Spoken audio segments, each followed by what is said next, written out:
Good morning students. कैसे हैं आप सब। तो आज हम कक्षा 4 हिंदी रीडर पाठ्य पुस्तक से पाठ 2 चतुर आकाश को आगे पढ़ेंगे।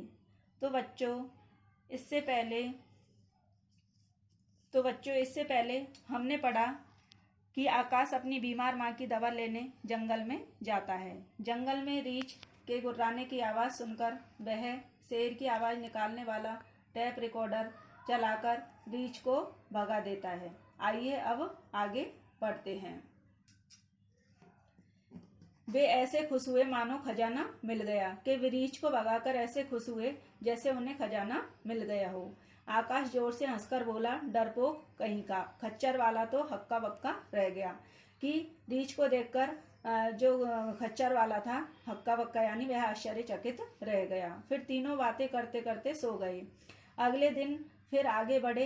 आधी मंजिल तय हो गई थी। आगे रास्ता और भी खराब था, बर्फ भी ज्यादा थी, पैर फिसल रहे थे। इस मुश्किल रास्ते पर भी खच्चर वाला जी जान से उनकी सहायता कर रहा था कि इतने कठिनाई भरे रास्ते पर भी खच्चर वाला उससे जो बन पड़ रहा था वह सहायता कर रहा था। सो हाँफते हाँफते वे आगे बढ़ते गए कि वे थक जाने पर भी आगे बढ़ते गए। आखिर वे किसी तरह उस पेड़ तक पहुंचे जिसकी छाल लेनी थी। वहां चारों तरफ कोहरा छा रहा था कि वहां ठंड अधिक होने के कारण चारों तरफ धुंध छा रही थी, कुछ दिखाई नहीं दे रहा था। वे तीनों काफी थक चुके थे और भूख भी लग रही थी, इसलिए उन्होंने उसी पेड़ के नीचे तंबू लगा लिया कि उस छाल वाले पेड़ के नीचे ही तंबू लगा लिया। हाथ मुंह धोकर खाना खाया और फिर टेप रिकॉर्डर और टॉर्च निकालकर आराम करने लगे। अचानक उन्होंने शेर के गर्जने की आवाज सुनी। बस वे तैयार हो गए। आकाश ने इस मौके के लिए जो रिकॉर्ड रखे थे वे निकाल लिए कि आकाश ने जब भी कोई जंगली जानवर आता तो उसके लिए टेप रिकॉर्डर रखे थे तो वह निकाल लिए। तभी आकाश ने देखा कि शेर दहाड़ते हुए उनके पास आ रहा है।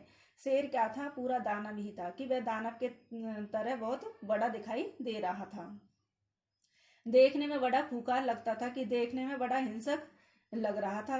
आंखें ऐसी चमकीली जैसे मसाल की आंखें उसकी ऐसी लग रही थी जैसे मसाल में कोई आग जल रही हो। उनके दिल कांप उठे यानी वे सभी डर गए, पर उन्होंने हिम्मत से काम लिया, पर उन्होंने साहस के साथ काम लिया।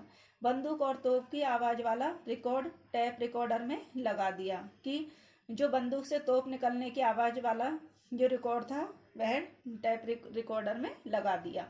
जरा सी देर में दनादन गोले छूटने की आवाज आने लगी।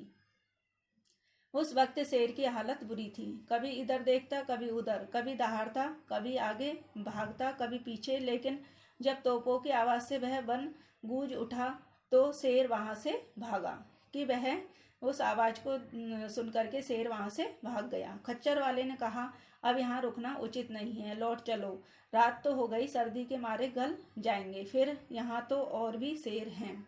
आकाश तुरंत टॉर्च लेकर पेड़ पर चढ़ गया और चाकू से खुरचकर छाल उतार ली। अब उन्होंने जल्दी से वापसी का रास्ता पार कर लिया। रास्ते में न रीछ मिले न ही शेर। रात तक वे एक सुरक्षित जगह पर आ गए। अब तो वे जैसे हवा में उड़ रहे थे कि अब तो वह जल्दी से अपना घर पहुंचना चाहते थे, इसलिए वे तीव्र गति से चल रहे थे। खुशी के मारे सब तकलीफ भूल गए कि खुशी के मारे जो रास्ते में जो भी कठिनाइयां आई थी उनको वे भूल गए थे। जब वे खच्चर वाले के गांव पहुंचे तो लोगों को यकीन नहीं आया था कि वे इतना मुश्किल रास्ता पार करके आए हैं। लेकिन खच्चर वाले ने जब सारी बातें उन्हें बताई तब सबने उनकी सराहना की कि खच्चर वाले ने जब आकाश और अमित के बारे में गांव वालों को बताया तो गांव वालों ने उनकी सराहना यानी बहुत बड़ाई की। माता पिता तो उन्हें देखकर जैसे स्वर्ग पा गए कि माता पिता तो उन्हें देखकर बहुत प्रसन्न हो गए। वैद्य ने छाल पकाकर माँ को पिलाई।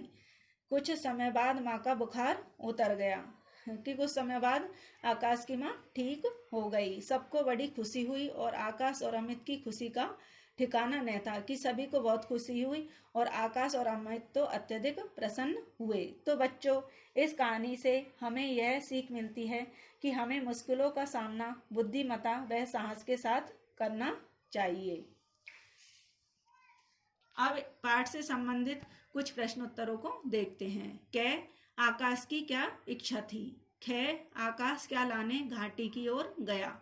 ग, आकाश के साथ कौन कौन गया? तो बच्चों, इन प्रश्नोत्तरों को कॉपी में करिए और स्कूल ओपन होने पर चेक करवाइएगा। धन्यवाद।